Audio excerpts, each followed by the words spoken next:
Happy Tuesday, crypto YouTubers. My name is Tyler of Chico Crypto, and welcome to the one and only bringing it back crypto and a cold one.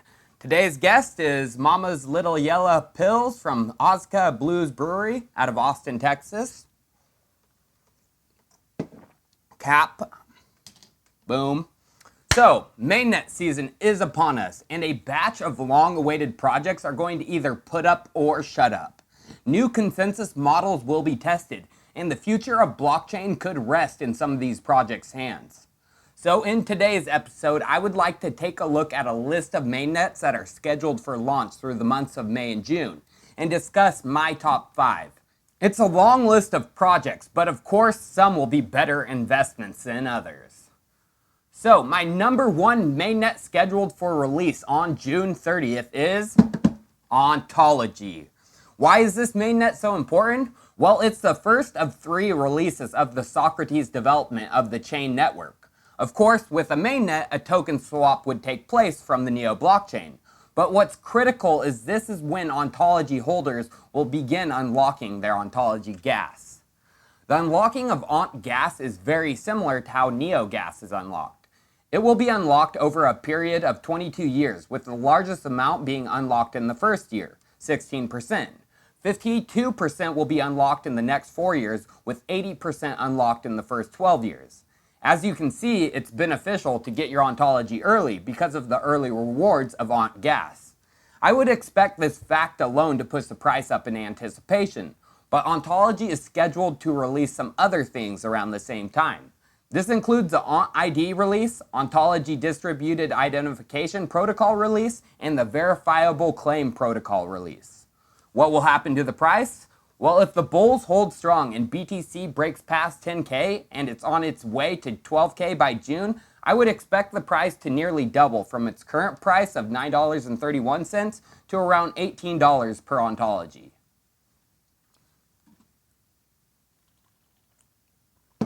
So a close second to Ontology is the EOS mainnet release, which is scheduled to happen at the beginning of June on the 2nd. Now EOS has been getting a lot of slack lately, but this mainnet is going to be very impactful. Let me explain why. Just 4 days ago, EOS released the Dawn 4.0 of their platform, which will be publicly available to developers on May 11th. The highlights from this release include a clarification of how block producers are paid. The EOS blockchain has a max of 5% inflation per year, which is rewarded to block producers. 4% go to savings, which will be decided upon how to allocate once voting takes place in the system, and 1% is going to those block producers. The top 21 block producers divide up 0.25% in proportion to the number of blocks they produce. 0.75% is then divided up on a per vote rewards basis, which is proportional to the number of votes they receive. To claim, they must qualify for at least 100 tokens per day. The theory behind this is to ensure candidate producers have sufficient pay to provide full node services to the community, and the minimum per day payment is implemented so that wealthy individuals who have no intention of producing blocks don't attempt to earn interest on their producer candidate status by voting for themselves. Another interesting update is regarding voter activity on EOS. EOS will be implementing vote decay. In order to maintain maximum voting influence, each voter will have to reassure their vote every week. Voting influence will decay with a half-life of 1 year for those who do not keep their votes up to date.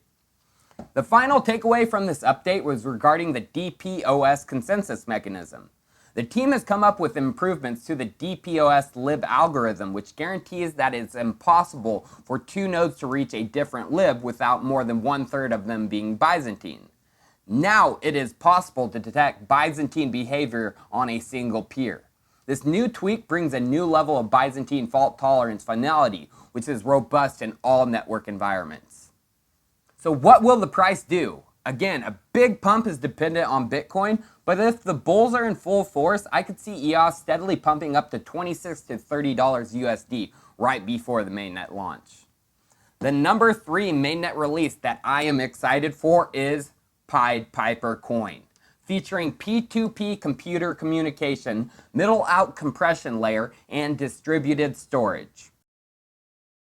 I'm just kidding on that one, but I'm glad crypto is starting to break free into the masses. The real number 3 is high performance blockchain. If you're aware, HPB released their testnet a few weeks back and it reached 10,000 transactions per second. This was just using first generation unoptimized hardware and software. HPB aims with optimization to reach 1 million transactions per second. And they are doing this through their BOE engine that specifically offloads segments of different blockchain processes to dedicated hardware modules.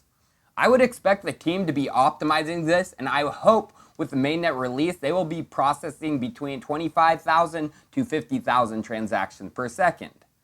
Looking at the price of HPB, now might be the opportune time to enter.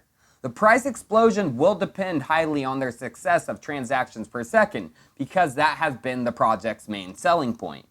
If they underperform on TPS, I wouldn't expect much of a boom, but if they are able to push through 50K TPS, the price will absolutely double to $8 per HPB.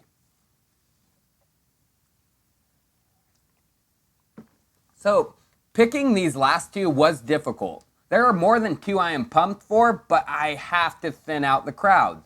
So the number 4 mainnet on my radar is one who hasn't been fully discussed on my channel, and that is VeChain. Their mainnet is scheduled for release on June 30th. This is when VeChain will transform into VeChain Thor, and the token will transform from VEN to VET. VET is the token that is needed to run a masternode or stake in order to earn Thor power. Looking at the price of VeChain, we are currently sitting at about $4.95 USD. We are about 50 days away from the release of the mainnet, and this is about when EOS started pumping in anticipation for their mainnet. I would expect similar price action in anticipation, but this mainnet isn't as hyped, so I predict a max of $7 per VeChain pre-mainnet launch. Number 5 was a toss-up between Enigma and Oyster, but it came down to potential returns, and Oyster beats Enigma in that aspect. When the mainnet launches on May 29th, the value of Pearl tokens can be valued because of their data storage value. Online storage is around $8 per month for 2 terabytes, so per year it's about $50 per terabyte per year. That would equal about $1,250 for 25 terabytes per year. Looking at the current price of a Pearl token, it's about 66 cents. With that rate, and for 400 Pearl tokens, which would be a minimum of 25 terabytes, the total cost is around $264. If the technology of Oyster Pearl works, then we can expect at least a 4x on that fact alone. Well viewers, other mainnets are dropping such as Enigma, which almost made the list, and one that will determine if it's truly a shitcoin, Tron. The 5 I just talked about are definitely solid picks and will definitely have a future in the cryptosphere.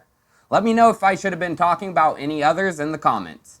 Cheers viewers, and as always, I'll see you tomorrow.